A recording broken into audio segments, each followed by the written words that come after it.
मैं एक अमीर औरत के घर में कुछ पैसे चुराने के लिए चुपके से घुसा था, लेकिन उस आलीशान विला के अंदर की हालत देखकर मैं पूरी तरह से टूट गया, जो उसकी कचरा पट्टी से कम नहीं था। एक 6 पैक एब्स वाले चोर के रूप में, जिसे साफ सफाई की बीमारी थी। मैं खुद को रोक नहीं पाया और पूरी दोपहर उसके घर की क्लीनिंग करता रहा। जाते जाते मैंने एक नोट भी छोड़ दिया, जिसमें उसे दुनिया की सबसे गंदी औरत कहा और लिखा कि मैं अपनी सैलरी के रूप में 1895 युआन ले रहा हूँ। मुझे क्या पता था कि अब भी मैंने दुकान पर नूडल्स का कटोरा उठाया ही था कि अगले ही पल पुलिस ने मेरे कंधे को कसकर दबोच लिया। लेकिन हैरानी की बात यह थी कि येपचीथू ने न सिर्फ मौके पर ही पुलिस कंप्लेंट वापस ले ली, बल्कि उसके बाद वह हर दिन मुझे लंच और वॉक के लिए इनवाइट करने लगी। हर बार वह खुद ही बिल पे करती थी, जब तक कि वह रेड वाइन मेरे गले से नीचे नहीं उतर गई। अगली सुबह जब मेरी आंखें खुली तो मैं सच जानकर दंग रह गया। मैं तो बहुत पहले ही उसका शिकार बन चुका था। मेरा नाम चांग वेई है और मैं ताले तोड़ने के अपने हुनर से पेट पालता हूँ, लेकिन इस हुनर का इस्तेमाल कभी भी सही काम के लिए नहीं हुआ। मुसीबत यह थी कि गांव में मेरी माँ साल भर बीमार रहती थी और उनकी दवाइयों का खर्चा बहुत था। हर महीने जो कुछ सिक्के मैं कमाता था वे हॉस्पिटल के उस अंतहीन ब्लैक होल के सामने कुछ भी नहीं थे। जब इंसान को बिल्कुल कोने में धकेल दिया जाए तो उसके पास अपनी इज्जत या साख की परवाह करने की ताकत कहां बचती है। इस बार मेरा टारगेट शहर के वेस्ट साइड में एक लग्जरी अपार्टमेंट की 17वीं मंजिल पर स्थित फ्लैट नंबर 04 था। घर की मालकिन का नाम बहुत खूबसूरत था, येपचीथू। उसकी स्किन बर्फ जैसी सफेद थी, उसका चेहरा किसी पेंटिंग जैसा खूबसूरत था। सिर्फ नाम सुनने से ही एक बेहद अट्रैक्टिव और ग्रेसफुल फील आता था। मैंने पूरे 2 हफ्तों तक उसका पीछा किया था। उसका डेली रूटीन एक अलार्म क्लॉक की तरह परफेक्ट था। सुबह 9 बजे जाना, शाम 6 बजे आना। वह एक परफेक्ट ऑफिस गोअर थी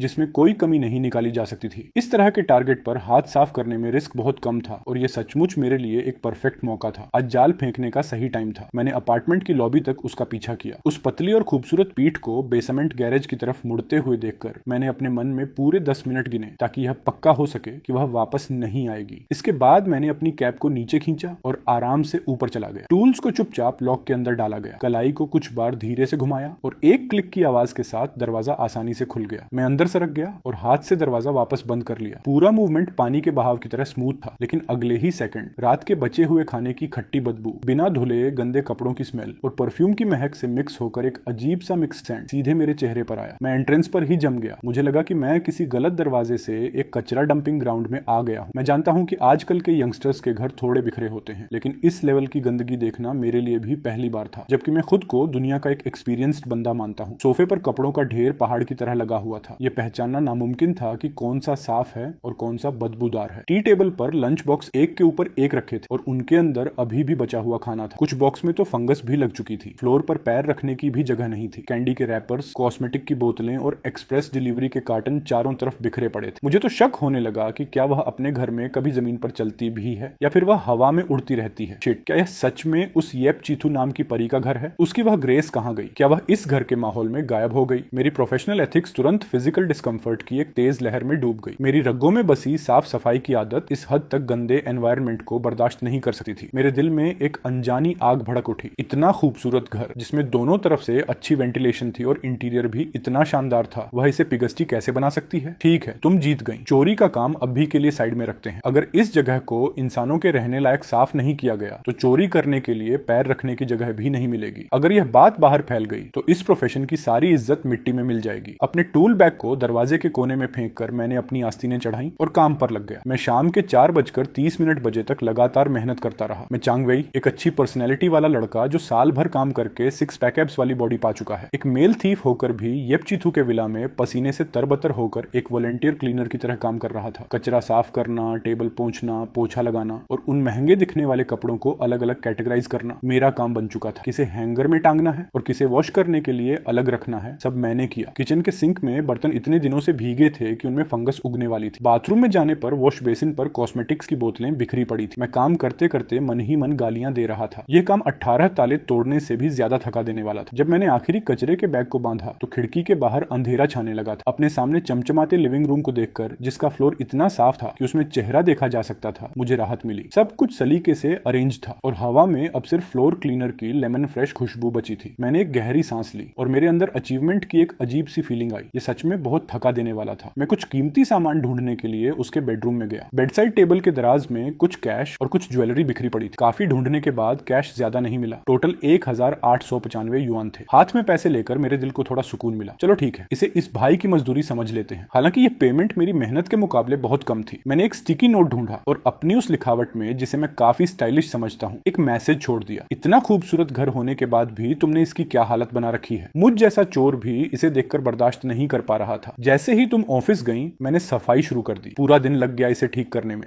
मैं सच में बहुत थक गया हूँ। दराज में रखे ये कुछ पैसे मेरी लेबर कॉस्ट। फ्यूचर में अगर सच में टाइम ना मिले तो एक पार्ट टाइम मेड हायर कर लेना। उस गुस्से और केयर से भरे नोट को टी टेबल पर पटक कर मैंने 1895 युआन अपनी जेब में डाले, अपना टूल बैग उठाया और अपनी थकी हुई बॉडी को लेकर उस बैटल ग्राउंड से बाहर निकल गया जहां मैंने पूरा दिन बिताया था। येपचीथू अपनी थकी हुई बॉडी के साथ घिसटते हुए अपने घर के दरवाजे के सामने पहुंची। आज ऑफिस का काम बहुत ज्यादा था और उसे लग रहा था कि उसकी सारी एनर्जी खत्म हो चुकी है। इस समय उसका एकमात्र थॉट अपनी हील्स को लात मारकर उतारना और उन सॉफ्ट कपड़ों के ढेर में खुद को डुबोकर सो जाना था। उसने लॉक में चाबी लगाई, एक हल्की सी टर्न के साथ क्लिक की आवाज आई, दरवाजा खुला। लेकिन रात के बचे खाने और परफ्यूम की वह जानी पहचानी मिक्स बदबू उसके चेहरे पर नहीं आई जैसा उसने सोचा था। इसके बजाय लेमन की एक हल्की और फ्रेश खुशबू हवा में तैर रही थी। येपचीथू के कदम हवा में ही रुक गए। क्या यह सच में मेरा घर है? उसे मानो करंट लगा हो। उसने जल्दी से अपने पैर पीछे खींचे और हैरान होकर रूम नंबर 1704 को देखा। कोई गलती नहीं थी, यह बिल्कुल मेरा ही घर था। उसने फिर से सावधानी से अपना आधा शरीर अंदर डाला और उसकी आंखें फटी की फटी रह गईं। वह फ्लोर जो पहले हर तरह के सामान से ढका रहता था अब आईने की तरह चमक रहा था। उसमें उसकी सरप्राइज्ड शक्ल साफ दिख रही थी। सोफे पर कपड़ों का पहाड़ गायब हो चुका था, जिसे सोफे का ओरिजिनल लग्जरी फैब्रिक दिखाई दे रहा था। टी टेबल को देखकर तो वह लगभग भूल ही गई थी। उसकी टेबल कांच की थी। वह किसी नई जगह आए मेहमान की तरह दबे पांव अंदर गई। उसे डर था कि कहीं वह इस साफ सुथरे माहौल को गंदा न कर दे। उसने धीमी आवाज में कहा, ओह माय गॉड। उसकी नजर में आने वाली हर चीज इतनी परफेक्टली अरेंज थी कि वह बेडरूम की तरफ भागी। उसका बेड जो हमेशा बिखरा रहता था अब बिल्कुल फ्लैट और साफ था। यहाँ तक कि ब्लैंकेट के कोने भी सलीके से मोड़े गए। उसकी उंगलियां कांपते हुए वार्डरोब के दरवाजे पर गईं। अंदर के कपड़े कलर और सीजन के हिसाब से परफेक्टली हैंग किए गए थे। यहाँ तक कि उसके कार्टून प्रिंट वाले अंडरवियर और लेसी लॉन्जरे भी बहुत करीने से फोल्ड करके एक अलग सेक्शन में रखे थे। उनसे फ्रेश डिटर्जेंट और धूप की खुशबू आ रही थी। उसने अपने गालों पर हाथ रख लिया और उसे अपने पैरों से लेकर सिर तक एक गर्माहट महसूस हुई। किचन में जाने पर तो यकीन करना और भी मुश्किल था। गैस स्टोव चमक रहा था और चिमनी का कवर इतना साफ था कि उसमें चेहरा दिख रहा था। सिंक से बर्तनों का पहाड़ गायब था और रैक सूखी और साफ थी। क्या यह कोई जादुई परी थी जो उसकी मदद करने आई थी, या ऑफिस का कोई कलीग था जो उसे सीक्रेटली पसंद करता था? लेकिन चाबियां तो सिर्फ दो ही थी, एक उसके पास और दूसरी। जैसे ही उसके दिमाग का सीपीयू ओवरलोड होने वाला था उसकी नजर लिविंग रूम की साफ टी टेबल पर पड़ी। वहां एक बहुत ही अट्रैक्टिव स्टिकी नोट रखा था। वह आगे बढ़ी और उसने नोट उठाया। उस पर लिखी हैंडराइटिंग काफी स्टाइलिश थी। इतना खूबसूरत घर होने के बाद भी तुमने इसकी क्या हालत बना रखी है। मुझ जैसा चोर भी इसे देखकर बर्दाश्त नहीं कर पा रहा था। जैसे ही तुम ऑफिस गई मैंने सफाई शुरू कर दी। पूरा दिन लग गया इसे ठीक करने में। मैं सच में बहुत थक गया हूँ। दराज में रखे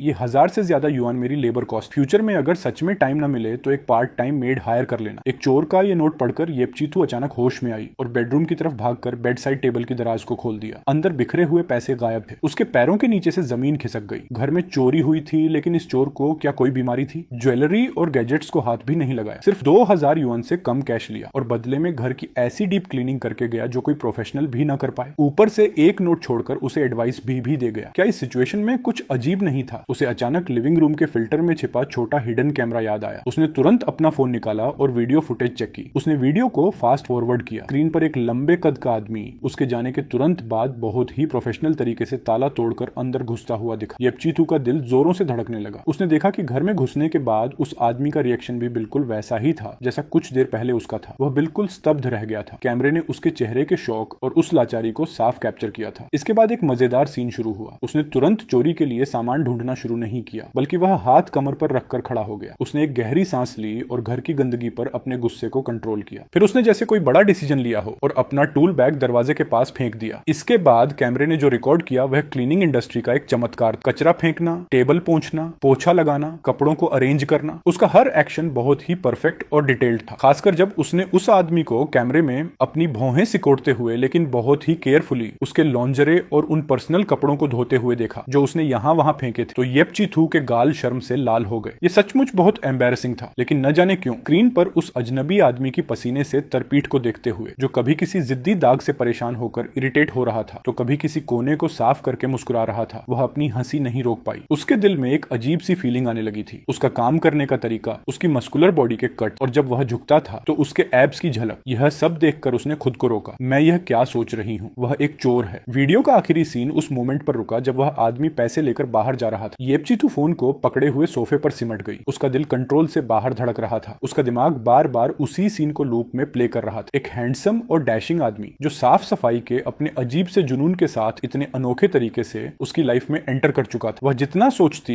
उसके गाल उतने ही गर्म होते जाते। उसने एक गहरी सांस ली और अपने दिल की धड़कन को शांत करने की कोशिश की। फिर उसने मन ही मन एक फैसला किया। उसकी उंगलियों ने फोन को अनलॉक किया और उसकी आवाज में घबराहट और एक्साइटमेंट थी। हेलो, क्या यह पुलिस स्टेशन है? मुझे एक केस रिपोर्ट करना है। मेरे घर में एक बहुत ही अजीब चोर आया था। येपचीतू के घर से निकलने के बाद सड़कों पर रात हो चुकी थी। मैं फूड स्ट्रीट की तरफ जा रहा था। जेब में 1000 से ज्यादा युआन थे, लेकिन मुझे अपनी जेब बहुत भारी लग रही थी। ये पैसों का वजन नहीं था, बल्कि मेरे दिल की बेचैनी थी। इस डील में मुझे सचमुच भारी नुकसान हुआ था। अगर यह बात मेरे प्रोफेशन के बाकी लोगों को पता चली तो वे हंसते हंसते पागल हो जाएंगे। वह इंसान जो फिजिकल और मेंटल दोनों तरह से पूरी तरह टूट चुका था, वह मैं था। और मेरा पेट भी भूख के मारे पीठ से सट गया था। गली के कोने पर चिरपरिचित ओल्ड चेन की नूडल शॉप देखकर मेरे दिमाग के सोचने से पहले ही मेरे पैर खुद ब खुद उस तरफ मुड़ गए। ओनर, एक बड़ा बाउल बीफ नूडल्स देना, एक्स्ट्रा एग भी डाल देना, मैंने उस ओनैली टेबल पर पैसे पटकते हुए कहा। मेरी आवाज से साफ पता चल रहा था कि पूरे दिन की क्लीनिंग के बाद मैं कितना थक चुका था। ओल्ड चेन ने मुस्कुराते हुए जवाब दिया, अभी लाया। लिटिल वेई, आज तुम बहुत थके हुए दिख रहे हो। मैंने बस सिर हिलाकर हामी भर दी। मैं एक खाली कोने में गया और चेयर पर बैठ गया। शॉप के अंदर से बोन ब्रोथ की तेज खुशबू आ रही थी और शहर की वह जानी पहचानी हलचल महसूस हो रही थी। इस माहौल ने मुझे थोड़ा रिलैक्स किया कि फाइनली मैं येपचीतू के घर के उस बैटल ग्राउंड से निकलकर रियल वर्ल्ड में वापस आ गया। गर्मा गर्म नूडल्स का बाउल बहुत जल्दी मेरे सामने आ गया। मैंने स्पून उठाया, नूडल्स को थोड़ा मिक्स किया और गर्म भाप को फूंक मारकर खाने ही वाला था। ठीक इसी समय पुलिस की यूनिफॉर्म पहने कुछ लोग अचानक अंदर घुस आए। कोई हिलेगा नहीं। पुलिस, मुझे संभलने का मौका भी नहीं मिला कि मेरे दोनों हाथों को झटके से पीछे खींच लिया गया। एक क्लिक की आवाज के साथ ठंडी हथकड़ी ने मेरी कलाइयों को जकड़ लिया। नूडल्स जो मेरे मुंह के पास थे वे सीधे बाउल में जा गिरे और सूप के कुछ ड्रॉप्स बाहर छिटक गए। शॉप में मौजूद सभी कस्टमर्स दंग रह गए और सबकी नजरें सीधे मुझ पर टिक गईं। मेरा दिमाग एक झटके में पूरी तरह ब्लैंक हो गया। इस प्रोफेशन में पकड़े जाना तो तय ही होता है। रात में जो ज्यादा घूमता है उसका सामना कभी न कभी भूत से होता ही है। लेकिन सब कुछ इतनी जल्दी कैसे हो गया? कैमरा, हाँ बिल्कुल पक्का कैमरा था। येपचीतू के घर में जरूर कोई हिडन कैमरा था। शिट, मैं बस सफाई करने में इतना बिजी हो गया कि अपने प्रोफेशन की सबसे इंपॉर्टेंट बेसिक गाइडलाइन ही भूल गया। एक यंग पुलिस ऑफिसर ने सीरियस होकर मुझसे पूछताछ की। चांग चांग वेई। मैंने अपना सिर नीचे झुका लिया और मेरा चेहरा शर्म से लाल हो गया। ये पकड़े जाने की शर्म नहीं थी, बल्कि इस तरह से अरेस्ट होने का तरीका मेरे लिए बहुत ज्यादा एम्बेरसिंग था। क्या आज दोपहर आप लोग कांगवेन अपार्टमेंट के रूम नंबर 1704 में घुसे थे? ऑफिसर ने आगे सवाल किया। हाँ, मैंने एक्सेप्ट कर लिया क्योंकि कैमरे ने सब कुछ साफ साफ रिकॉर्ड कर लिया होगा। जब सारे एविडेंस सामने हो तो झूठ बोलने का कोई फायदा नहीं था। इसीलिए चलो। दो पुलिस ऑफिसर्स मुझे शॉप से बाहर ले गए और पुलिस कार में बैठा दिया। कार की विंडो से मैंने देखा कि सड़क पर लोग मेरी तरफ इशारा कर रहे थे और ओल्ड चेन का चेहरा सरप्राइज और दुख से भरा हुआ था। सब खत्म हो गया। इस बार मैं सच में फंस गया। इलीगल एंट्री और चोरी, भले ही अमाउंट छोटा था, लेकिन यह मुझे जेल भेजने के लिए काफी था। मेरी बूढ़ी माँ अभी भी हॉस्पिटल में सर्जरी के पैसों का वेट कर रही थी। मैं सच में एक बेकार इंसान हूँ। इंट्रोगेशन रूम की तेज लाइट के नीचे बैठे हुए मैंने पूरी कहानी सच सच बता दी। एक भी वर्ड नहीं छुपाया। इसमें यह भी शामिल था कि मैंने लॉक कैसे तोड़ा, अंदर की सिचुएशन देखकर मैं कैसे हैरान रह गया और न जाने क्या सोचकर मैंने पूरे घर की डीप क्लीनिंग कर दी। फिर मैंने 1895 युआन को अपनी सर्विस फीस मानकर रख लिया और उसे गंदी औरत बोलते हुए एक नोट भी छोड़ दिया। केस हैंडल कर रहे पुलिस ऑफिसर ने जब यह सुना तो उनके चेहरे के एक्सप्रेशंस देखने लायक थे। वह साफ तौर पर हंसना चाहते थे, लेकिन अपनी हंसी रोकने की वजह से उनका चेहरा अजीब बन गया था। चांगवेई, आपने जो किया उसे चोरी के बीच में अपना माइंड चेंज करके सोशल सर्विस करना या दूसरों की हेल्प करना माना जाए क्या? मैंने रो उतरा चेहरा बनाकर जवाब दिया, सर मैं अपना क्राइम एक्सेप्ट करता हूँ। मेरे हाथ सच में रुक नहीं पाए जब मैंने इतनी गंदगी देखी। मैंने उन पैसों में से एक कॉइन भी टच नहीं किया है। वे अभी भी मेरी पॉकेट में है। मैं सब वापस करने के लिए तैयार हूँ। अब जो भी पनिशमेंट देंगे मुझे मंजूर है। सारी फॉर्मेलिटीज पूरी होने के बाद मुझे लॉकअप में शिफ्ट कर दिया गया। मैं उस हार्ड बेड पर लेटा हुआ आंखें फाड़े सीलिंग को देख रहा था और मेरे दिल में अजीब अजीब थॉट्स आ रहे थे। अगली सुबह जब मैं लेटा हुआ अपनी लाइफ के बारे में सोच रहा था तब ड्यूटी ऑफिसर वहां आया। चांगवेई, जरा बाहर आओ। मुझे लगा कि शायद फिर से पूछताछ के लिए बुलाया गया है। मैं उदास मन से सिर झुकाए उसके पीछे चल पड़ा, लेकिन किसे पता था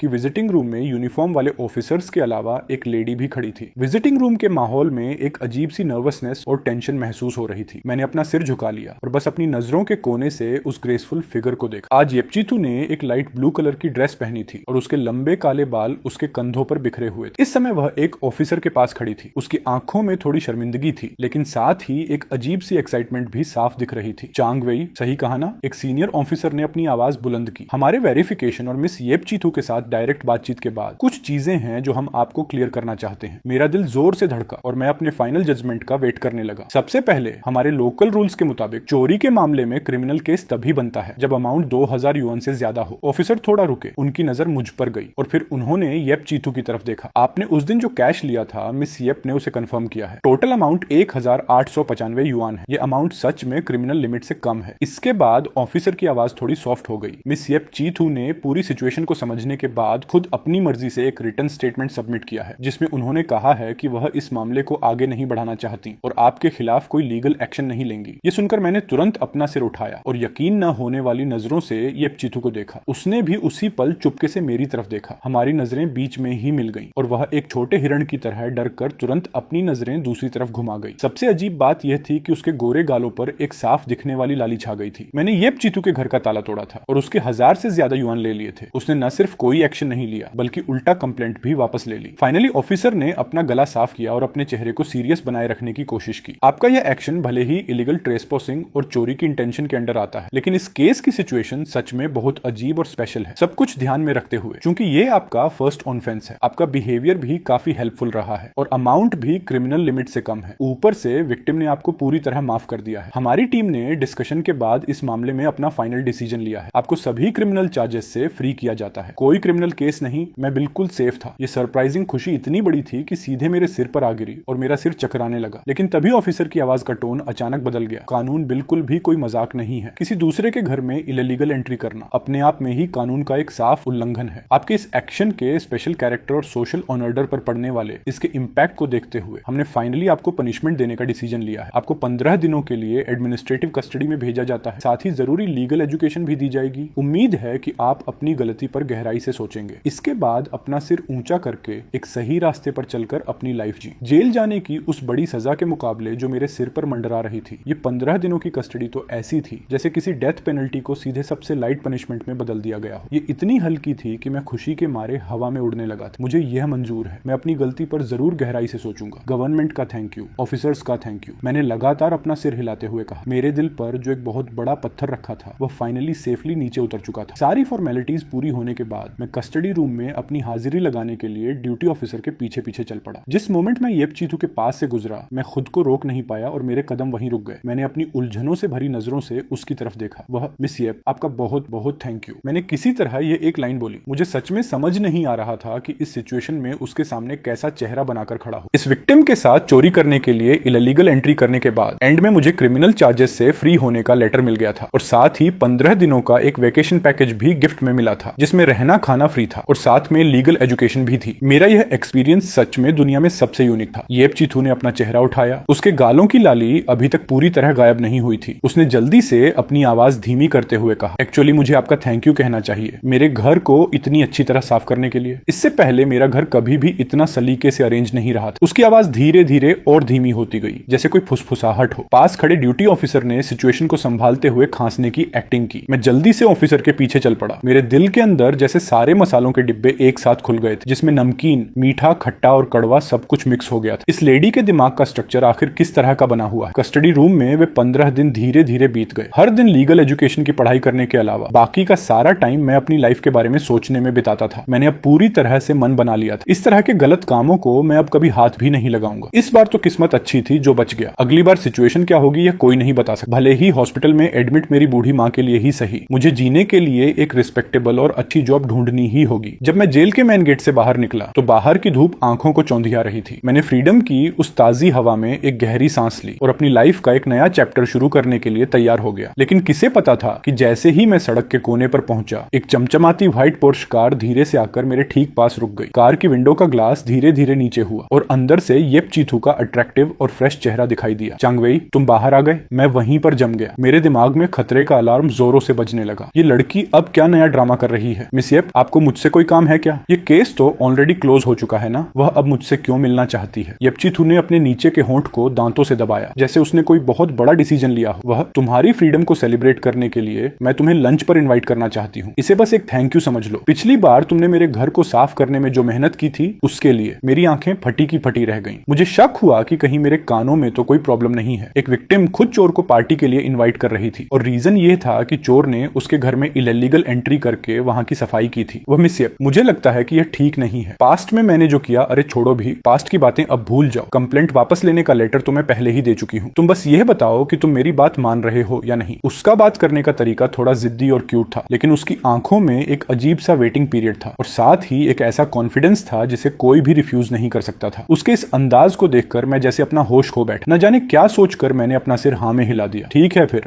मैंने नर्वस होकर पैसेंजर सीट का दरवाजा खोला और अंदर बैठ गया। कार के अंदर बिल्कुल वैसी ही फ्रेश खुशबू आ रही थी जैसी सफाई के बाद उसके घर में थी। लेमन की फ्रेशनेस के साथ उसके परफ्यूम की एक अट्रैक्टिव महक मिक्स थी। कंफर्टेबल सीट और कार का लग्जरी इंटीरियर मुझे और ज्यादा नर्वस कर रहा था। जेल से अभी अभी छूटा हुआ मेरे जैसा एक आम लड़का इतनी खूबसूरत लड़की के साथ एक लग्जरी कार में बैठा था। ये सचमुच एक बहुत ही अजीब कॉम्बिनेशन था। येपचीथू भी थोड़ी नर्वस लग रही थी। उसने दोनों हाथों से स्टीयरिंग व्हील को कसकर पकड़ा हुआ था और पूरा ध्यान ड्राइविंग पर लगा रखा था, लेकिन बीच बीच में वह अपनी नजरों के कोने से चुपके से मुझे देख लेती थी। फाइनली कार एक बहुत ही लग्जरी और ट्रेडिशनल होम स्टाइल रेस्टोरेंट के सामने रुकी। बाहर का माहौल बहुत ही शांत और क्लासिक और अंदर का प्राइवेट केबिन तो और भी ज्यादा शानदार था। मैं आमतौर पर जिन छोटे और लोकल ढाबों पर जाता था उसके मुकाबले यह एक बिल्कुल अलग ही दुनिया थी। मेन्यू देखते समय उसकी नजरें प्राइस लिस्ट पर बिल्कुल भी नहीं रुकी। वह डिशेज के नाम पानी के बहाव की तरह लगातार बोलती चली गई। क्या तुम्हें भी कुछ ऑर्डर करना है? मैंने अपनी नर्वसनेस छुपाते हुए कहा। कुछ भी चलेगा, मुझे कोई प्रॉब्लम नहीं है। इस समय जो सीन था उसे देखकर मेरे पास डिशेज पर ध्यान देने का बिल्कुल भी दिमाग नहीं था। मेरे सिर में तो बस यह अजीब सिचुएशन ही घूम रही थी। जब एक एक करके सारी डिशेज टेबल पर सर्व कर दी गई तो उस प्राइवेट केबिन में सिर्फ हम दो ही रह गए। वहां का अजीब और रोमांटिक माहौल और भी ज्यादा गहरा हो गया। टेबल पर बेहतरीन टेस्ट वाले शानदार खानों का ढेर लगा था, लेकिन जब मैं उन्हें अपने मुंह में डाल रहा था तो ऐसा लग रहा था जैसे मैं कोई बेजान चीज चबा रहा हूँ। वह मिस येप, आपने मेरी हेल्प क्यों की और मुझे इस लंच पर क्यों इनवाइट किया? आखिर मैं तो बस एक। वे आखिरी दो वर्ड्स मेरे मुंह तक आकर भी बाहर नहीं निकल पाए, लेकिन उसका दिल बिल्कुल आईने की तरह साफ था। येपचीथू के गालों पर एक हल्की सी लाली दौड़ गई। उसने अपनी स्पून से बाउल के राइस को अनजाने में थोड़ा हिलाया और अपनी आवाज को बहुत धीमा कर लिया। स्टार्टिंग में मुझे सच में बहुत गुस्सा आया था और मैं सचमुच डर भी गई थी, लेकिन बाद में जब मैंने कैमरा फुटेज दोबारा देखी तो मुझे लगा कि आप बहुत अजीब इंसान हैं। आप बुरे इंसान नहीं लगते। वह थोड़ी देर रुकी। उसने अपना चेहरा उठाया और अपनी चमकती हुई आंखों से सीधे मेरी तरफ देखा। क्या आपने कभी किसी ऐसे चोर को देखा है जो विक्टिम के घर की डीप क्लीनिंग करने में अपना पूरा दिन लगा दे और एंड में एक स्टिकी नोट छोड़कर उसे एडवाइस भी दे? क्या आपको पता है, जब आप पोछा लगाते समय जिद्दी दागों को देखकर अजीब अजीब चेहरे बना रहे थे और जब आप मेरे लॉन्जरे को सलीके से अरेंज कर रहे थे, उस समय आपके चेहरे का वह चिढ़ा हुआ और सीरियस एक्सप्रेशन वह कितना फनी लग रहा था? आपको अंदाजा है? उसका यह बोलना था कि मेरे चेहरे पर जैसे हवाइयां उड़ने लगी। मेरे गले से लेकर फोरहेड तक पूरा चेहरा शर्म से लाल हो गया। सच में उसने कैमरे का एक एक शॉट खंगाल कर देख लिया था, यहाँ तक कि वे छोटी छोटी डिटेल्स भी। ये तो सच में बहुत ज्यादा एम्बैरसिंग था। वह तो बस मेरी ओसीडी की बीमारी अचानक बढ़ गई थी, इसलिए ऐसा हुआ। मैंने अपनी तरफ से बहाना बनाने की कोशिश की, लेकिन येपचीथू ने अचानक एक बहुत ही प्यारी स्माइल दी। मुझे पता था, इसीलिए मुझे आप बहुत स्पेशल लगे। उसने मेरी प्लेट में थोड़ी और डिश सर्व। अब उसका बात करने का टोन पहले से काफी रिलैक्स हो चुका था। वैसे देखा जाए तो मुझे आपका थैंक यू कहना चाहिए। उस दिन जब मैं घर आई और दरवाजा खोला तो वह साफ सफाई देखकर मुझे बहुत अच्छा लगा। इसके अलावा मैंने चुपके से थोड़ी इन्फॉर्मेशन भी कलेक्ट की, जिससे मुझे पता चला कि आपकी माँ हॉस्पिटल में एडमिट और आपको पैसों की बहुत जरूरत है। ये सुनते ही मेरा दिल धक से रह गया। मैंने अलर्ट होकर उसकी तरफ देखा। आपने मेरे बारे में इन्फॉर्मेशन निकाली? मैं? आप ज्यादा मत सोचिए, मेरा कोई गलत मोटिव नहीं था। मैं बस आपकी हेल्प करना चाहती थी। आपकी माँ के हॉस्पिटल का बिल मैंने ऑलरेडी एडवांस में पे कर दिया है। आपको फिलहाल इस बात की टेंशन लेने की बिल्कुल जरूरत नहीं है। क्या हॉस्पिटल का बिल उसने मेरी जगह पे कर दिया था? ये बात मेरे कानों में किसी बम की तरह फटी। मेरा दिमाग पूरी तरह ब्लैंक हो गया। नहीं, ये पॉसिबल नहीं है। मैं ये पैसे एक्सेप्ट नहीं कर सकता। हमारा कोई ऐसा रिलेशन नहीं है, ऊपर से मैं तो एक। मैंने बिना सोचे समझे तुरंत अपनी बात रखी। येपचीथू ने मेरी बात बीच में ही काट दी। वह थोड़ा आगे झुकी और मेरे करीब आ गई। उसके परफ्यूम की खुशबू के साथ उसकी गर्म सांसें मेरे गालों को छूने लगी। उसकी आवाज में एक अजीब सा अट्रैक्शन और अपनापन था। मैंने कहा ना कि मैंने ये पैसे आपको उधार दिए हैं, फ्री में नहीं दिए हैं। अगर आपके दिल में कोई हिचकिचाहट है तो आप इसे धीरे धीरे चुका सकते हैं। मैं इसे कैसे चुकाऊंगा? मैंने नेचुरल तरीके से कहना चाहा कि मेरे पास तो कोई ढंग की जॉब भी नहीं है, लेकिन जैसे ही मैंने अपनी आंखें उठाई, मेरी नजरें उसके बिल्कुल करीब आ चुकी आंखों से मिल गईं। उसकी उन पानी जैसी साफ आंखों में इस समय मेरी बेबसी साफ दिखाई दे रही थी। इसका सॉल्यूशन बहुत सिंपल है। आप मेरे लोन को चुकाने के लिए मेरे घर की सफाई करना कंटिन्यू रख सकते हैं। आपके काम करने की स्किल को मैंने बार बार देखा है और मैं उससे बेहद सेटिस्फाइड हूँ। एक बार की सफाई का मैं आपको 1000 युआन क्रेडिट दूंगी। ऐसा क्या? एक बार के 1000 युआन? ये प्राइस तो मार्केट रेट से बहुत ज्यादा था। ऊपर से मेरे घर की सफाई करना जैसे वर्ड्स जब उसके खूबसूरत होठों से निकल रहे थे और जिस तरह का अट्रैक्शन उसकी आंखों में था, उसे इस बात का पूरा मतलब ही बदल चुका था। ऐसा लग रहा था जैसे वह सिर्फ किसी नॉर्मल काम की बात नहीं कर रही थी। मेरे सीने में दिल अब बिना कंट्रोल के जोरों से धड़कने लगा था और मैं अपनी लार निगलने पर मजबूर हो गया। उस शांत केबिन के माहौल में जैसे एक अजीब सा करंट दौड़ रहा था और रूम का टेम्परेचर भी कुछ डिग्री बढ़ गया था। अब आपका एक्चुअली क्या मोटिव है? वह चेयर पर पीछे की तरफ झुक गई। उसने हाथ में पकड़े रेड वाइन के ग्लास को धीरे से घुमाया। इसका सीधा सा मतलब वही है जो मैंने कहा, लोन चुकाना। लेकिन उसकी नजरें अभी भी मुझ पर टिकी हुई थी। उस अजीब से लंच के बाद से मेरे और येपचीथू चीथू के बीच जैसे एक बहुत ही अजीब सा कनेक्शन बन गया था। हर 3-4 दिन में उसका मैसेज बिल्कुल राइट टाइम पर आ जाता था। मैसेज का कंटेंट हमेशा एक जैसा होता था, लेकिन उसका टोन बहुत ही जिद्दी होता था। चांग वेई घर फिर से गंदा हो गया है, जल्दी आकर साफ करो। मैसेज के एंड में हमेशा 1000 युआन का पेमेंट ट्रांसफर अटैच रहता था। हर बार मैं खुद को यही समझाता था, यह तो बस लोन चुकाने का एक तरीका है और यह एक पूरी तरह से लीगल काम है। लेकिन हर बार जब मैं चाबी से रूम नंबर 1704 का दरवाजा खोलता था और उस घर को देखता था, जो भले ही पहली बार जितना डरावना नहीं था लेकिन फिर भी काफी बिखरा हुआ होता था, तो मेरे दिल में एक अजीब सी बेचैनी होने लगती थी। आखिर इस घर में मेरा स्टेटस क्या था? एक पर्सनल क्लीनर या उसकी किसी अजीब पसंद का कोई खिलौना? जब मैं सफाई करता था तो ये चीथू कभी घर पर होती थी और कभी नहीं, लेकिन जब भी वह घर पर होती थी वह सोफे पर आराम से सिमट कर बैठ जाती थी, अपने लैपटॉप पर ऑफिस का काम करती थी या फिर कोई मूवी देखती थी। हर थोड़ी देर में उसकी नजरें स्क्रीन से हट जाती थीं और सीधे मुझ पर टिक जाती थीं। वह लुक ऐसा नहीं था जैसे कोई बॉस काम की चेकिंग कर रहा हो, बल्कि ऐसा था जैसे वह मुझे एंजॉय कर रही हो, मुझे निहार रही हो। उसकी उस नजर की वजह से मेरे रोंगटे खड़े हो जाते थे, यहाँ तक कि मेरे पोछा लगाने के मूवमेंट्स भी थोड़े अजीब और अनकंफर्टेबल हो जाते थे। एक बार जब मैं किचन में गैस स्टोव पर जमे एक बहुत ही जिद्दी उनेल के दाग से फाइट कर रहा था, वह अपने सॉफ्ट स्लीपर्स पहनकर मेरे पास आई। क्या तुम्हें सिर्फ साफ सफाई करना ही आता है? मुझे भूख लगी है। डिब्बा बंद रेडी टू ईट फूड खाकर मैं पूरी तरह बोर हो चुकी हूँ। मैंने अपनी पलकें उठाने की जहमत भी नहीं उठाई। मैंने थोड़ा रूखेपन से जवाब दिया, अगर डिब्बा बंद खाना पसंद नहीं है तो खुद कुकिंग करना सीख लो, मुझे कुकिंग करना नहीं आता। उसकी आवाज में एक अजीब सा प्यारा और नखरे वाला टोन मिक्स था। तुम जिस तरह परफेक्टली काम करते हो उसे देखकर लगता है कि तुम्हारी कुकिंग भी खराब नहीं होगी, जरा अपना हुनर दिखाओ। पता नहीं उसके उस चैलेंजिंग अंदाज की वजह से या फिर मेरे अंदर खुद को प्रूफ करने की कोई दबी हुई इच्छा थी, न जाने क्या सोचकर मैंने हाथ का क्लीनिंग क्लॉथ नीचे फेंक दिया, हाथ धोए और उसके फ्रिज का दरवाजा खोल दिया। अंदर कुकिंग की सारी चीजें काफी अच्छी मात्रा में अवेलेबल, शायद रिसेंटली ही खरीदी गई थी। क्या खाना है? मैंने एप्रन बांधते हुए बहुत ही रफ टोन में पूछा। तुम्हारी मर्जी, तुम जो भी बनाओगे मैं खा लूंगी। उसी दिन मैंने फ्रिज में रखे सामान से एक सिंपल सा लंच तैयार किया, जिसमें 3 डिशेज और एक सूप था, स्वीट एंड सोर boneless rib, steamed fish, garlic broccoli और एक टोमेटो एग सूप। ये सब बहुत ही नॉर्मल होम स्टाइल डिशेज थी, लेकिन मसालों का बैलेंस मैंने बिल्कुल परफेक्ट रखा था। जब खाना टेबल पर सर्व हुआ और येपचीथू ने उस रिब्स का पहला बाइट लिया तो उसकी आंखें खुशी से बंद हो गईं। चांग वेई, ये तो बहुत टेस्टी है। वह बिना अपनी इमेज की परवाह किए बहुत तेजी से खाने लगी और मुंह में खाना भरे हुए ही तारीफ करने लगी। ये तो 5 स्टार होटल के शेफ से भी ज्यादा अच्छा है। तुम्हारी कुकिंग स्किल्स सच में नेक्स्ट लेवल है। उसे इतने मजे से खाते हुए देखकर मेरे दिल की हिचकिचाहट न जाने कैसे थोड़ी कम हो गई, यहाँ तक कि मुझे अंदर ही अंदर अचीवमेंट की एक बहुत ही अच्छी फीलिंग आई। उस दिन के लंच के बाद से येपचीथू ने मुझे बुलाने की फ्रीक्वेंसी और ज्यादा बढ़ा दी और अब उसका पूरा फोकस साफ सफाई से हटकर सीधे किचन और कुकिंग पर शिफ्ट हो चुका था। एक दिन जब मैंने उसके बताए हुए एरिया की सफाई पूरी कर ली और किचन की तरफ बढ़ने ही वाला था, उसने मुझे लिविंग रूम में बुलाया। चांग वेई, मुझे तुमसे एक बात डिस्कस करनी है। उसकी आवाज में एक छुपी हुई स्माइल थी। देखो, तुम सफाई करने में बहुत परफेक्ट हो, तुम्हारा बनाया खाना भी मेरे टेस्ट के हिसाब से बिल्कुल बेस्ट, और मुझे भी अपने डेली काम संभालने के लिए एक ट्रस्टेड पर्सन की जरूरत है। तुम ये छोटे मोटे काम छोड़ो, सीधे फुल टाइम केयर टेकर बनकर मेरे घर पर ही क्यों नहीं शिफ्ट हो जाते? फुल टाइम यहीं रहना होगा? हाँ बिल्कुल। सैलरी 10,000 युआन पर मंथ होगी और रहना खाना पूरी तरह फ्री होगा। तुम्हारी माँ के हॉस्पिटल का सारा खर्चा मैं खुद संभालूंगी जब तक वह पूरी तरह ठीक नहीं हो जाती। सारा पेमेंट मेरी तरफ से होगा। बताओ कैसा लगा? इस ऑफर को रिफ्यूज करने का तुम्हारे पास कोई रीजन नहीं होना चाहिए। 10,000 से ज्यादा की मंथली सैलरी और माँ के इलाज का पूरा खर्चा। इस ऑफर को सिर्फ लग्जरी या अच्छा बोलना बहुत छोटा वर्ड होगा। ये सीधे आसमान से टपका हुआ एक ऐसा जैकपॉट था जो सीधे मेरी सबसे बड़ी जरूरत पर आकर गिरा था। मेरे पास मना करने का कोई बहाना नहीं था और मैं मना करना चाहता भी नहीं। ठीक है, इस तरह मैंने अपना थोड़ा बहुत सामान पैक किया और ऑफिशियली येपचीथू के घर के गेस्ट रूम में शिफ्ट हो गया। मेरा स्टेटस एक पार्ट टाइम क्लीनर से बदलकर अब एक फुल टाइम केयर टेकर का हो चुका था। काम बिल्कुल वैसा ही था जैसा उसने कहा था, क्लीनिंग, कुकिंग और कभी कभी बाहर के छोटे मोटे काम। उसकी पेमेंट करने की जेनरोसिटी सच में हैरान करने वाली थी, यहाँ तक कि उसने मुझे फर्स्ट मंथ की एडवांस सैलरी भी दे दी ताकि मैं उसे घर भेज सकूं। लेकिन जिस मोमेंट में ऑफिशियली येपचीथू के घर में शिफ्ट हुआ, उस आसमान से गिरे जैकपॉट की शुरुआती खुशी बहुत जल्दी एक बढ़ती हुई बेचैनी और टॉर्चर में बदल गई। और इस टॉर्चर की इकलौती वजह खुद येपचीथू थी। वह घर पर पूरी तरह से रिलैक्स रहती थी, या यूं कहें कि मेरे सामने उसने अपनी सारी फॉर्मेलिटीज और दिखावा छोड़ दिया था। घर पर उसके कपड़े पहनने का स्टाइल दिन ब दिन बहुत ज्यादा बोल्ड और फ्री होता जा रहा था। सिल्क की पतली स्लीवलेस नाइट ड्रेसेस जैसे उसका डेली होम यूनिफॉर्म बन चुकी थी। वह मटेरियल इतना लाइट था कि उसकी बॉडी के परफेक्ट और अट्रैक्टिव कट साफ दिखाई देते थे। पहले कभी इतने पास से देखने का मौका नहीं मिला था, लेकिन अब एक ही घर में रहने की वजह से मुझे रियलाइज हुआ कि उसकी बॉडी शेप कितनी ज्यादा परफेक्ट थी। वह किसी वाइल्ड रोज की तरह थी जो पूरी तरह फ्री होकर खिलता है, बेहद अट्रैक्टिव और प्रिटी, जिससे एक अजीब सा सम्मोहन आता था। और मैं, जो नाम के लिए एक केयर टेकर, दिन ब दिन उस अट्रैक्टिव विजुअल के सामने अपनी बची कुची समझदारी और लॉजिक को बनाए रखने की पूरी कोशिश कर रहा था। मैं बार बार खुद को याद दिलाता था, चांग वेई, तुम यहाँ सिर्फ काम करने आए हो, वह तुम्हारी बॉस है जो तुम्हें सैलरी देती है, तुम्हारी माँ के इलाज का पैसा उसी के हाथ में है, भूल कर भी अपने दिमाग में कोई गलत थॉट मत आने देना। इसलिए मैंने अपनी पूरी ताकत लगाकर एक अंधे इंसान की तरह बिहेव करना शुरू कर दिया, जैसे मैं एक परफेक्ट ब्लाइंड केयर टेकर हूँ। जब वह इतने शॉर्ट कपड़े में मेरे सामने घूमती थी, मैं तुरंत अपना सिर नीचे करके टेबल साफ करने में बिजी हो जाता था। जब वह कोई सामान उठाने के लिए नीचे झुकती थी और उसकी बॉडी के कट्स दिखते थे, मैं तुरंत दूसरी तरफ मुड़कर गैस स्टोव के बर्नर को चेक करने लगता था कि फ्लेम सही है या नहीं। लेकिन ऐसा लगता था कि येपचीथू ने मेरे सब्र और कंट्रोल की लिमिट टेस्ट करने का पूरा मन बना लिया। वह बिना थके लगातार मेरे कंट्रोल की बाउंड्री पर हिट कर रही थी। टाइम इसी तरह मेरे नर्वस होने और उसके पूरी तरह रिलैक्स रहने के बीच धीरे धीरे कैलेंडर के पन्नों की तरह बीतता गया। एक वीकेंड की दोपहर, वह अपने रूम से रेडी होकर बाहर आई। चांग वेई, मेरे साथ बाहर चलो। कहाँ जाना है? मूवी देखने। कलीग ने टिकट्स गिफ्ट की हैं। नहीं जाएंगे तो वेस्ट हो जाएंगी। हम सीधे थिएटर पहुंचे, टिकट्स ली और अंदर जाकर अपनी सीट्स पर बैठ गए। जब लाइट्स ऑफ हुई और मूवी का डरावना और डार्क म्यूजिक बजना शुरू हुआ, तब जाकर मेरे स्लो दिमाग को समझ आया, शिट, ये तो एक हॉरर मूवी है। मैंने नेचुरल तरीके से अपना सिर घुमाया और पास बैठी येपचीथू को देखा। स्क्रीन की लाइट से उसका चेहरा कभी साफ तो कभी डार्क दिख रहा था। मूवी का फ्लो बहुत फास्ट था और स्क्रीन पर डरावने सीन्स लगातार आ रहे थे। जब भी स्क्रीन पर कोई भूत अचानक सामने आता या कोई डरावनी आवाज गूंजती, येपचीथू पूरी तरह कांप उठती और अपनी सांसें रोक लेती। मूवी को शुरू हुए अभी 20 मिनट भी नहीं हुए थे कि वह अनजाने में अपनी सीट से खिसक कर बिल्कुल मेरे पास आ गई। उसकी आर्म मेरी आर्म से पूरी तरह टच हो रही थी और उसकी हल्की सी कंपार्टमेंट मुझे फील हो रही थी। क्या आप ठीक हैं? हाँ, मैं ठीक हूँ। उसने अपनी जिद दिखाई, लेकिन उसकी आवाज से साफ पता चल रहा था कि वह अंदर से कांप रही थी। यहाँ का टेम्परेचर थोड़ा कम है, शायद ऐसी बहुत तेज है, लेकिन मेरी सिक्स्थ सेंस मुझे बता रही थी कि वह ठंड से ज्यादा डर की वजह से कांप रही थी। अगले ही पल स्क्रीन पर एक बहुत ही डरावना और खूनी सीन आया। कैरेक्टर की चीख के साथ ही येपचीथू के मुंह से एक डर की आवाज निकली। उसने खुद को पूरी तरह समेटा और सीधे मेरी बाहों में आकर छिप गई। एक सॉफ्ट और बेहद खूबसूरत बॉडी बिना किसी डिफेंस के सीधे मेरी छाती से आकर टकरा गई। उसके बदन की फ्रेश खुशबू थिएटर के पॉपकॉर्न की स्वीट स्मेल के साथ मिक्स होकर सीधे मेरी सांसों में समा गई। मेरा पूरा शरीर उसी पल जम गया। मेरे दोनों हाथ हवा में ही रुक गए। मुझे समझ नहीं आ रहा था कि उन्हें कहां रख। मेरा दिमाग पूरी तरह ब्लैंक था। मुझे बस अपनी बाहों में उसकी कांपती हुई बॉडी फील हो रही थी, जिसका टच बहुत ज्यादा रियल था। अगर आपको डर लग रहा है तो मत देख, घर चलते हैं, टिकट्स ली हैं तो वेस्ट नहीं कर सकते। उसने अपना चेहरा मेरी छाती में छुपाते हुए बहुत ही धीमी आवाज में कहा, लेकिन उसकी बॉडी मेरी बाहों से हटने का नाम नहीं ले रही थी। इस तरह मूवी का बाकी का आधा हिस्सा उसने पूरी तरह मेरी बाहों में ही बिताया। मैं सच में उसके लिए एक बड़े ह्यूमन पिल्लो की तरह बन चुका था। मैं 1 इंच भी हिलने की हिम्मत नहीं कर पा रहा था। एंड में मैंने बहुत ही सावधानी से अपने हाथ उसकी बैक पर रखे, इस बात का पूरा ध्यान रखते हुए कि मैं किसी गलत जगह टच न कर दूं। स्क्रीन पर क्या स्टोरी चल रही थी मुझे एक भी फ्रेम याद नहीं था। मेरे सारे सेंसर्स सिर्फ मेरी बाहों में मौजूद उस लड़की पर फोकस थे। उसके बाल मेरी ठुड्डी को टच कर रहे थे, जिससे एक हल्की सी गुदगुदी हो रही थी। उसकी सांसों की गर्माहट कपड़ों से होते हुए मेरी स्किन को फील हो रही थी। उसका वह सॉफ्ट टच मेरे बहुत करीब था। यह सचमुच दुनिया का सबसे खूबसूरत और मीठा टॉर्चर था। थिएटर की लाइट्स ऑन हुई, जो यह बता रही थी कि मूवी खत्म हो चुकी है। वह जैसे किसी गर्म चीज से टच हो गई हो। झटके से मेरी बाहों से दूर हट गई। उसके दोनों गाल बिल्कुल लाल हो चुके थे। वह तुरंत खड़ी हुई और ऑलमोस्ट भागते हुए बाहर निकल गई। मैंने एक गहरी सांस ली, अपने दिल की बढ़ती धड़कन को शांत किया और उसके पीछे चल पड़ा। घर वापस आते समय कार के अंदर एक अजीब सा साइलेंस और अट्रैक्शन था। उसका पूरा ध्यान स्टीयरिंग व्हील पर था और मैं विंडो से बाहर अंधेरी रात को तेजी से पीछे छूटते हुए देख रहा था। लेकिन कुछ देर पहले का वह सॉफ्ट टच और दिल की वह तेज धड़कन अभी भी मेरे दिमाग से गायब नहीं हुई थी। मुझे लगा कि यह बात यहीं खत्म हो जाएगी, लेकिन किसे पता था कि आधी रात को जब मैं ऑलमोस्ट सो रहा था, मेरे बेडरूम के दरवाजे पर किसी ने धीरे से नॉक किया। चांगवेई, चांगवेई, क्या तुम सो गए? दरवाजे के बाहर से येपचीथू की आवाज आई, जिसमें एक साफ डर और हिचकिचाहट थी। मैं आलस से उठा और दरवाजा खोला। सामने वह अपनी वही सिल्क की स्लीवलेस और ऑलमोस्ट ट्रांसपेरेंट नाइट ड्रेस पहने खड़ी थी। ऊपर से उसने एक लाइट जैकेट डाल रखी थी, हाथ में अपना पिल्लो लिया था और नंगे पैर खड़ी थी। उसकी आंखें थोड़ी लाल थीं, जैसे कोई छोटा खरगोश डर गया हो।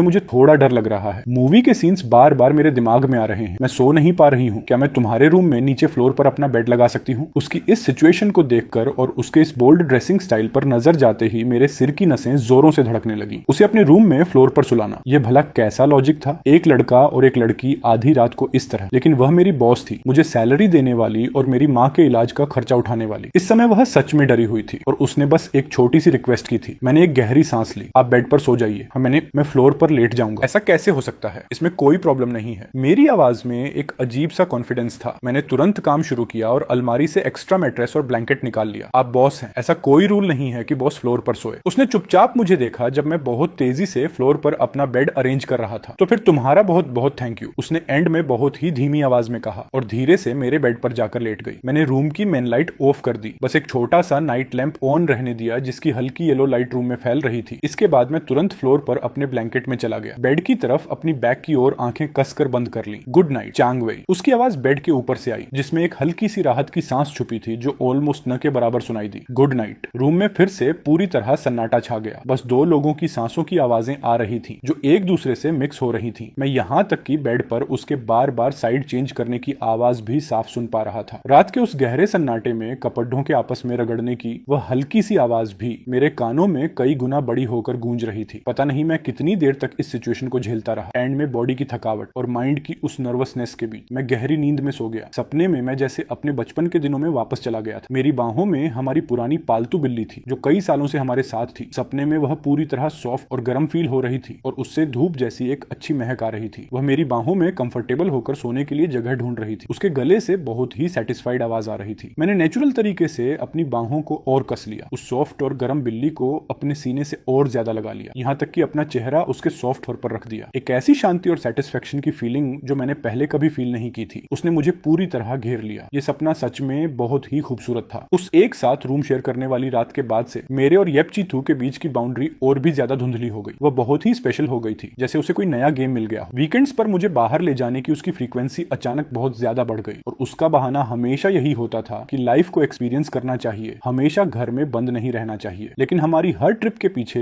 एक अजीब सा अट्रैक्शन और रोमांस साफ महसूस होता था। जब हम किसी आर्ट एग्जीबिशन में जाते थे, वह एक बहुत ही फिटिंग वाली ड्रेस पहनती थी। जब मैं नीचे झुककर किसी पेंटिंग के नोट को ध्यान से पढ़ रहा होता था, वह भी बिल्कुल परफेक्टली मेरे क्लोज आकर नीचे झुक जाती थी। जब हम नए खुले लग्जरी स्टोर्स पर जाते थे, जब वह ऐसी ड्रेसेस ट्राई करती थी जिनकी प्राइस देखकर होश उड़ जाए, वह हमेशा अपनी ड्रेस का एक कोना उठाती थी। चांग वेई, क्या यह मुझ पर अच्छी लग रही है? इन लगातार होने वाली डेट्स और एक ही घर में रहने की वजह से उसके बारे में मेरी समझ अब सिर्फ ऊपर ऊपर की नहीं रह गई थी। जब उसका मूड अच्छा होता था, वह बातों बातों में अपनी लाइफ के बारे में कुछ चीजें शेयर करती थी। मुझे धीरे धीरे समझ आने लगा कि उसका बैकग्राउंड क्या था। वह एक परफेक्ट रिच फैमिली की बेटी थी। उसके फादर ने स्टार्टिंग के सालों में एक बहुत बड़ी कंपनी खड़ी की थी। उनकी फैमिली का स्टेटस बहुत हाई था, लेकिन किस्मत का खेल देखिए, कुछ साल पहले उसके फादर को एक क्रिटिकल इलनेस हो गई। अपनी लाइफ के आखिरी मोमेंट्स में न जाने क्या सोचकर उन्होंने कंपनी के सारे मेजर शेयर्स बेच दिए और पीछे इतनी बड़ी प्रॉपर्टी छोड़ गए जो उन दोनों माँ बेटी की पूरी लाइफ के लिए काफी थी। इस बड़े सदमे की वजह से उसकी माँ अब ऑलमोस्ट पूरे साल बाहर ही ट्रैवल करती रहती थी ताकि अपना मन बहला सके। वह घर बहुत कम आती थी। येपचीथू खुद भी इन दिखावे वाली लग्जरी पार्टीज और हाई सोसाइटी के सोशल सर्कल से पूरी तरह बोर हो चुकी थी। वह इससे नफरत करती थी।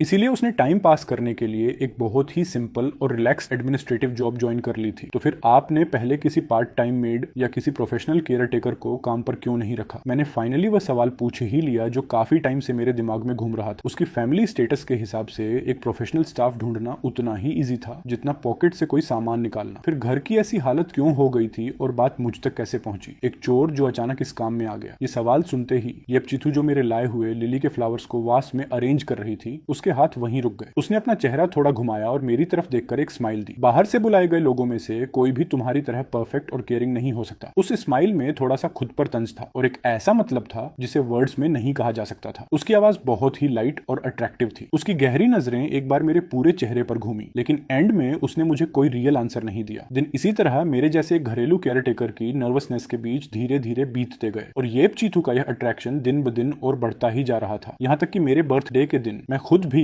इस बात को ऑलमोस्ट भूल ही चुका था। सुबह सुबह मुझे माँ का एक विशिंग मैसेज मिला। मेरे दिल में थोड़ा सा इमोशनल फील आ ही रहा था कि तभी येपचीथू बहुत ही सीक्रेट तरीके से मेरे पास आई। चांग वेई, आज वेदर बहुत अच्छा है, घर में बंद मत रहो, मेरे साथ वॉक पर चलो। मेरे मुंह से आधा वर्ड भी नहीं निकला था कि उसने मुझे झटके से दरवाजे से बाहर खींच लिया। ये वक्त सुबह की पहली धूप से शुरू होकर शाम ढलने तक चलती रही। ऐसा लग रहा था जैसे उसने पहले से ही एक परफेक्ट शेड्यूल प्लान कर रखा था। टाइमिंग बहुत ही टाइट थी, लेकिन हर जगह उसकी केयर साफ दिख रही थी। जैसे वह मुझे उस टेक एग्जीबिशन में ले गई जिसके बारे में मैं हमेशा सोचता था, लेकिन टिकट के पैसों की वजह से कभी नहीं गया। फिर हम रूफटॉप पर बने एक घूमते हुए रेस्टोरेंट में गए, जहां हमने एक बहुत ही लग्जरी और शानदार लंच एंजॉय किया। दोपहर में वह मुझे जबरदस्ती उस गेमिंग जोन में ले गई जिसका क्रेज मुझे बचपन में सबसे ज्यादा था। गन पकड़कर मशरूम्स पर निशाना लगाते समय उसका वह नर्वस अंदाज बहुत ही क्यूट लग रहा था। मॉल्स वाले गेम में भी वह बिना किसी रिदम के बस हैमर चला रही थी, लेकिन हंसते समय वह दुनिया में सबसे ज्यादा खुश और फ्री दिख रही थी, बिल्कुल एक हाई स्कूल की स्टूडेंट की तरह जो क्लास बंक करके घूमने आई हो। शाम होते होते मेरे दोनों हाथों में बहुत सारे बड़े बड़े शॉपिंग बैग्स आ चुके थे, जिनमें से ऑलमोस्ट 90% सामान उसकी खुद की शॉपिंग का था। मेरे दोनों पैर इतने थक चुके थे जैसे वे मेरे खुद के न हो। तुम क्या खाना चाहते हो? रेस्टोरेंट तुम चुनो, पेमेंट मेरी तरफ से होगी। शहर की जलती हुई लाइट्स को अपने सामने देखते हुए थकावट के साथ साथ मेरे दिल में एक अजीब सी इच्छा जागी, क्यों ना आज रात घर चलकर खाएं, मैं तुम्हारे लिए कुकिंग करूंगा। येपचिथू थोड़ी देर के लिए हैरान रह गई और अगले ही पल उसकी आंखें खुशी से बंद हो गईं। ठीक है, फिर घर चलकर ही खाते हैं। हम पास के एक सुपरमार्केट से कुकिंग का सामान ले लेते हैं। हम पास के ही एक स्टोर में चले गए। वह शॉपिंग कार्ट को इस तरह पुश कर रही थी जैसे कोई छोटा बच्चा दुनिया की हर चीज को लेकर एक्साइटेड हो। उसे जो भी इंग्रेडिएंट इंटरेस्टिंग लगता वह उसे कार्ट में डाल देती। क्या तुम्हें यह बनाना आता है? और वह भी, मुझे तुम्हारी सिग्नेचर डिश खानी है। हम सामान से भरे भारी बैग्स लेकर वापस रूम नंबर 1704 में आ गए। किचन में मैंने एप्रन बांधा और सीधे स्टोव के पास काम में बिजी हो गया। आज उसने अपना वह रूल तोड़ दिया और सोफे पर बैठने के बजाय किचन में एक हाई चेयर ले आई। वह किचन के काउंटर के पास बैठ गई, दोनों हाथों से अपना चेहरा संभाला और चुपचाप मुझे देखने लगी। सब्जियां धोना, मीट काटना, कुकिंग करना और मसाले चेक करना, मैंने अपना पूरा ध्यान किचन पर लगा दिया। उसके कानों में सिर्फ चॉपिंग बोर्ड पर चाकू चलने की परफेक्ट आवाज और पैन में ओनेल के गर्म होने की आवाज आ रही थी। और कभी कभी मेरी आवाज आती थी कि प्लीज मुझे नीचे से वो प्लेट दे दो या थोड़ा सा धनिया पकड़ा दो। इस मोमेंट पर वह एक एक्टिव हेल्पर की तरह मेरे छोटे मोटे काम संभाल रही थी। रूम में येलो लाइट की गर्माहट फैली थी और पूरा घर एक बेहद कंफर्टेबल और शांत माहौल से भर गया था, जैसा पहले कभी नहीं हुआ था। जब एंड में सूप भी बनकर रेडी हो गया तो टेबल पर 8-9 डिशेज सज चुकी थी, जो दिखने और खुशबू में लाजवाब। येपचिथू न जाने कहां से रेड वाइन की एक बोतल ले आई, जो दिखने में काफी महंगी लग रही थी। उसने बहुत ही प्रोफेशनल तरीके से बोतल ओपन की और वाइन को ग्लास में निकाला। उसने मुस्कुराते हुए मेरे लिए वाइन सर्व और फिर अपना ग्लास भी फुल कर लिया। हमारे शेफ साहब के लिए बहुत बहुत थैंक यू। इतने सारे खाने और सामने बैठी उसकी प्यारी स्माइल को देखकर मेरे दिल का एक कोना जैसे पिघल कर पूरी तरह सॉफ्ट हो गया। फैमिली के साथ खाने का यह टेस्ट मैंने बहुत लंबे समय से फील नहीं किया था, लेकिन जैसे ही मैंने स्पून उठाया और इस स्पेशल बर्थडे लंच को एंजॉय करने वाला था, येपचिथू ने धीरे से अपना हाथ मेरी कलाई पर रख दिया। उसकी आंखों में एक शरारती चमक और बहुत सारी एक्साइटमेंट थी। अभी सबसे इंपॉर्टेंट पार्ट बाकी है, बर्थडे गिफ्ट। मैं हैरान रह गया, क्या अब तक का यह सारा अरेंजमेंट काफी नहीं था? उसने मुझे जवाब दिया। वह सीधे खड़ी हुई, मुझे लिविंग रूम में ले गई और सोफे पर बैठा दिया। तुम यहाँ बैठो और अपनी आंखें बंद कर लो। चुपके से देखने की बिल्कुल कोशिश मत करना। उसकी आवाज में एक प्यारा सा ऑर्डर था जिसमें मना करने का कोई चांस नहीं था। मैंने चुपचाप अपनी आंखें बंद कर ली। मेरे अंदर एक एक्साइटमेंट भी थी और हंसी भी आ रही थी। मुझे समझ नहीं आ रहा था कि यह रिच गर्ल अब क्या नया सस्पेंस क्रिएट करने वाली है। मेरे कानों में उसके बेडरूम की तरफ जाते कदमों की आवाज आई और अगले ही पल दरवाजा बंद होने की हल्की सी आवाज आई। टाइम धीरे धीरे बीत रहा था और लिविंग रूम में इतना सन्नाटा था कि मुझे अपने दिल की धड़कन साफ सुनाई दे रही थी। वह आखिर अंदर क्या कर रही थी? जब मुझसे और कंट्रोल नहीं हुआ और मैं चुपके से आंखें खोलने ही वाला था, तभी ज्वेलरी के आपस में टकराने की एक हल्की सी खनक सुनाई दी, जिसके साथ एक बहुत ही लाइट और फ्रेश खुशबू हवा में फैल गई। ये महक उसके डेली परफ्यूम से बिल्कुल अलग थी। अब तुम अपनी आंखें खोल सकते हो, उसकी आवाज आई, जिसमें एक छुपी हुई नर्वसनेस और शर्म साफ महसूस हो रही थी। मैंने धीरे धीरे अपनी आंखें खोली और उसी पल मेरी सांसें थम गई। मेरे दिल ने जैसे एक धड़कन मिस कर दी हो। लिविंग रूम की उस सॉफ्ट लाइट के नीचे येपचिथू बिल्कुल शांत खड़ी थी। उसने एक बेहद ही खूबसूरत और ट्रेडिशनल हानफू ड्रेस पहन रखी थी। नीले समंदर के रंग का वह सिल्क का लहंगा और चोली सचमुच टॉप क्वालिटी के थे। उस पर कमल के फूलों के धागों से बहुत ही बारीक और शानदार एम्ब्रॉयडरी की गई थी। उसकी डीली और लंबी आस्तीनें हवा में तैर रही थी और ड्रेस का निचला हिस्सा पानी के बहाव की तरह फ्लोर को टच कर रहा था। उसके घने काले बालों को एक बहुत ही क्लासिक और ग्रेसफुल स्टाइल में ऊपर बांधा गया था। बालों की कुछ लटें उसके गालों पर बिखरी हुई थी, जो उसकी बर्फ जैसी सफेद स्किन और पेंटिंग जैसे खूबसूरत चेहरे को और भी ज्यादा अट्रैक्टिव बना रही थी। आम दिनों में वह कभी बेहद अट्रैक्टिव तो कभी बहुत ही सिंपल और प्यारी लगती थी, लेकिन इस समय वह किसी पुरानी पेंटिंग से बाहर आई एक अप्सरा जैसी लग रही थी, बेहद ग्रेसफुल और एलिगेंट, जैसे वह इस दुनिया की हो ही नहीं। मुझे इस तरह खोया हुआ देखकर उसने अपने होठों को भींचा और एक प्यारी सी स्माइल दी, जिससे उसके गालों पर हल्के डिंपल्स उभर आए। चांगवे, हैप्पी बर्थडे। मैं तुम्हारे लिए एक डांस परफॉर्म करना चाहती हूँ, इसे मेरा बर्थडे गिफ्ट समझो। अपनी बात खत्म करते ही उसने मुझे रिएक्ट करने का मौका भी नहीं दिया। उसने धीरे से अपना सिर झुकाया, हाथ ऊपर उठाए और एक बहुत ही क्लासिक पोज ले लिया। बैकग्राउंड में एक पुराना म्यूजिक धीरे धीरे बजने लगा और उसकी बॉडी उस रिदम के साथ बहुत ही ग्रेसफुली मूव करने लगी। उसकी लंबी आस्तीनें हवा में ऐसे तैर रही थीं जैसे पानी का बहाव हो, बिल्कुल किसी धुंध या कोहरे की तरह। उसकी ड्रेस का घेरा किसी जन्नत के सीन जैसा लग रहा था। उसके डांस मूव्स बहुत ज्यादा परफेक्ट नहीं थे, यहाँ तक कि कुछ टर्न्स पर वह थोड़ी सी नर्वस भी दिख रही थी, लेकिन उसका वह पूरा फोकस, जिसमें कोई दिखावा नहीं था, और उसका अपना सब कुछ इस डांस में लगा देना। इसके साथ ही उसकी चमकती आंखों में छिपा हुआ वह गहरा प्यार किसी भी प्रोफेशनल डांसर के परफेक्ट मूव से कहीं ज्यादा पावरफुल और इंप्रेसिव था। जब वह राउंड घूमती थी तो उसके काले बाल और उसकी ड्रेस का घेरा एक साथ हवा में लहराते थे, जैसे चांदनी रात में कोई नीला कमल खिल गया हो। वह इतनी खूबसूरत लग रही थी कि जब उसने मुड़कर मेरी तरफ देखा तो उसकी आंखों में एक अजीब सी हिचकिचाहट और बहुत सारे जज्बात थे। उसकी आंखों में आसमान के सारे तारे और मेरी वह दीवानों जैसी इमेज साफ दिख रही थी। टेबल पर शानदार खाना और वाइन सजी हुई थी और सामने एक बेहद खूबसूरत लड़की सिर्फ मेरे लिए उस हानफू ड्रेस में डांस कर रही थी। इस मोमेंट पर वह चोर वाली बात, वह केयर टेकर का स्टेटस, वह बॉस वाली पोजीशन, सारी बाउंड्रीज और पहचान पूरी तरह से गायब हो चुके थे। मैं सोफे पर पूरी तरह रिलैक्स होकर बैठ गया और अपने सामने इस जादुई सीन को देखने लगा। मेरे सीने में एक ऐसी फीलिंग आ रही थी जो बिल्कुल रियल नहीं लग रही थी, लेकिन वह बहुत ज्यादा स्ट्रांग थी। मू चांग वेई की ऐसी क्या औकात कि मुझे किसी किंग जैसा फील हो रहा था। और मेरे सामने खड़ी यह बेहद खूबसूरत लड़की जिसकी नजरें स्टार्टिंग से एंड तक सिर्फ और सिर्फ मुझ पर ही टिकी हुई थी। डांस का एंड उसने एक बहुत ही प्यारे से पोज और शर्माते हुए ऊपर देखने के साथ किया। लिविंग रूम में फिर से सन्नाटा छा गया। बस हम दोनों की थोड़ी तेज चलती सांसों की आवाज आ रही थी और वह अट्रैक्शन जिसे वर्ड्स में कहने की जरूरत नहीं थी, वह पहले ही पूरे रूम में एक लहर की तरह फैल चुका था। वह अपनी जगह पर शांत खड़ी थी। उसके दोनों गाल बिल्कुल लाल हो चुके थे। उसकी सांसें थोड़ी ऊपर नीचे हो रही थी और उसकी आंखों में एक बोल्डनेस के साथ साथ हल्की सी हिचकिचाहट भी थी। उसने बहुत ही धीमी आवाज में पूछा, चांग वेई, क्या तुम्हें पसंद आया? मेरे सामने खड़ी उस अप्सरा जैसी लड़की को देखकर, जिसकी आंखों में मेरे लिए गहरा प्यार था, मेरे सीने में दिल जैसे ड्रम की तरह जोर जोर से धड़कने लगा। पसंद आया? मेरी आवाज इतनी भारी हो गई कि ठीक से निकल भी नहीं रही थी। बहुत ज्यादा पसंद आया। येपचिथू की आंखें तुरंत चमक उठी, जैसे बहुत सारे तारे एक साथ उसकी आंखों में आ गिरे हों। उसके गालों की लाली और ज्यादा गहरी हो गई। वह आराम से चलकर आई और मेरे अपोजिट साइड बैठ गई। तो फिर चलो अब खाना खाते हैं। जरा हमारे चांग शेफ के हाथ का टेस्ट चेक किया जाए। बिल्कुल। मैंने अपना ग्लास उठाया और धीरे से उसके ग्लास से टच किया। वह वाइन के ग्लासेस की खनक एक सीक्रेट सिग्नल की तरह थी जिसने इस रात की शुरुआत कर दी थी, जो आगे चलकर बहुत ज्यादा स्पेशल होने वाली थी। खाना सचमुच लाजवाब था। मैंने अपनी पूरी ताकत लगा दी थी। हर एक डिश मेरी सीक्रेट और बेस्ट रेसिपी थी। हम खाना एंजॉय करते हुए दिन में देखी गई एग्जीबिशन और गेमिंग जोन की मजेदार बातें याद करके हंस रहे थे। टेबल का माहौल बहुत ही रिलैक्स और खुशनुमा था। वह मुझे बार बार वाइन ऑफर कर रही थी। लाइट्स और वाइन के असर से उसकी खूबसूरत आंखें और भी ज्यादा अट्रैक्टिव लग रही थी, जो सीधे दिल पर वार कर रही थी। वाइन का टेस्ट बहुत ही स्ट्रॉन्ग और फ्रूटी था। मेरी वाइन पीने की कैपेसिटी वैसे कभी खराब नहीं रही है। आम दिनों में अगर मैं थोड़ी ज्यादा देसी ड्रिंक भी ले लूं तो मुझे कोई फर्क नहीं पड़ता, लेकिन पता नहीं क्यों आज रात सिर्फ कुछ ग्लासेस वाइन पेट में जाते ही एक अजीब सा तेज नशा अचानक मेरे अंदर बढ़ने लगा। मेरा सिर बहुत भारी होने लगा और मुझे चक्कर आने लगे। सामने की चीजें धुंधली होने लगी। मेरे अपोजिट बैठी येपचिथू का वह मुस्कुराता हुआ चेहरा जैसे किसी फिल्टर के पीछे धुंधला सा दिख रहा था, जो इतना खूबसूरत था कि रियल नहीं लग रहा था। मेरी बॉडी के अंदर जैसे किसी ने आग लगा दी हो। मेरा गला और मुंह पूरी तरह सूख रहे थे और मेरे दिल की धड़कन का बैलेंस पूरी तरह बिगड़ चुका था। मैंने अपना सिर थोड़ा हिलाया, खुद को होश में लाने की कोशिश की, लेकिन चक्कर और ज्यादा बढ़ने लगे। क्या हुआ चांग वेई? क्या तुम्हें नशा हो गया है? येपचिथू की आवाज में एक फिक्र साफ महसूस हो रही थी। वह थोड़ा और मेरे करीब आई। उसकी गर्म सांसें मेरे कानों को छूकर गुजरी। मैंने अपनी आंखें उठाकर उसे देखा। उसका चेहरा मेरे बिल्कुल पास था। उसकी उन आंखों में जहां कुछ देर पहले एक शर्म और एक्साइटमेंट थी, न जाने कब वह गायब हो चुकी थी और उसकी जगह एक ऐसी चालाक स्माइल आ चुकी थी जैसे उसका मिशन पूरा हो गया हो। बिल्कुल वैसी ही जैसे किसी बिल्ली को उसकी पसंद की फिश मिल गई हो। ये ठीक नहीं है, इस वाइन में कुछ मिक्स है। ये थॉट बिजली की तरह मेरे इस भारी दिमाग में आया, लेकिन अब बहुत देर हो चुकी थी। एक बहुत ही अजीब सी कमजोरी मेरे पूरे शरीर में फैल गई। मैंने पूरी ताकत लगाकर खड़े होने की कोशिश की, लेकिन मेरी बॉडी का वह मूवमेंट पूरी तरह बेकार गया। मेरे हाथ इतने कमजोर हो चुके थे कि उन्हें उठाने की ताकत भी नहीं बची थी। मैंने बहुत मुश्किल से एक वर्ड बोलने की कोशिश की, लेकिन तभी मेरे सामने पूरी दुनिया गोल गोल घूमने लगी और इसके ठीक बाद मेरा कॉन्शियस माइंड पूरी तरह से अंधेरे में खो गया। होश खोने से ठीक पहले के उस धुंधले सीन में मैंने देखा कि येपचिथू सीधे खड़ी हो गई। उसके चेहरे पर शर्म और जीत की एक अजीब सी मिक्स फीलिंग थी, जैसे उसे पूरा भरोसा हो कि वह जीत चुकी है। उसके खूबसूरत हाथों ने धीरे धीरे उसकी कमर की तरफ जाकर उस शानदार हानफू ड्रेस की सिल्क की बेल्ट को ओपन कर दिया। लाइट की रोशनी में उसकी सॉफ्ट स्किन चमक रही थी। वह थोड़ा नीचे झुकी और मेरे करीब आई। उसकी उंगलियों से वही फ्रेश खुशबू आ रही थी जिससे वह मेरे गर्म माथे को सहलाने लगी। उसके बाद धीमे वर्ड्स मेरे कानों में गूंज रहे थे और आखिरी सीन जो मेरी आंखों के सामने आया वह था उसके होठों पर सजी एक बेहद अट्रैक्टिव, शर्मीली लेकिन बोल्ड स्माइल। और इसके बाद मैं पूरी तरह अंधेरे में डूब गया। जब मेरी आंखें खुली तो विंडो से आती तेज धूप सीधे मेरे चेहरे पर पड़ रही थी, जिसने मुझे जगा दिया था। मेरा सिर ऐसे दर्द कर रहा था जैसे अब भी फट जाएगा। मैंने अपनी पलकें थोड़ी उठाई और सामने का सीन धीरे धीरे साफ होने लगा। छत पर एक अजीब सा